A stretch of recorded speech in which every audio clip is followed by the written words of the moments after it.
Today we're looking at the easiest way to add an attachment to an invoice from within ConnectWise PSA when you want to send your client an invoice with an attachment.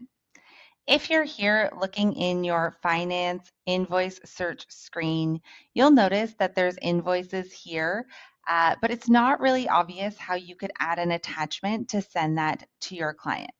So we're going to leverage the batch emailing screen, and that's the invoice batch emailing. If you don't have this set up, I'll show you in the second half of the video how to make sure your invoices is showing up in here. But for now, we're just going to hit search, and what I see are all the invoices that are currently in an open status. None of these have been closed. All my invoices are here, and I can send these out en masse. So I could select all the invoices and hit send now. That will change them to a closed status, even better if it's a closed emailed status, and clear them out from this screen. If you're in a run state, you should be able to batch email easily from this screen every week or month or however often you're doing your invoicing. However, if you want to add an attachment before you send that email, what we're going to do is click on one of the individual invoices, and I'm going to click on the invoice number that's underlined there. And it's going to open up a screen here that says email communication. This is where I can add anyone I need to CC or BCC.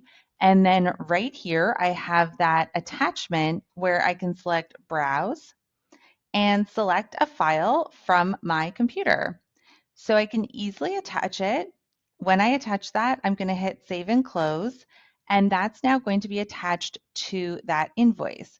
So when I do my bulk send now, it's going to have that invoice attached. Or if I'm doing them one by one, I'll select it, I'll add it, and then go back and just send that one as well. So that's how you can send an attachment along with your invoice from within the ConnectWise Managed System, ConnectWise PSA.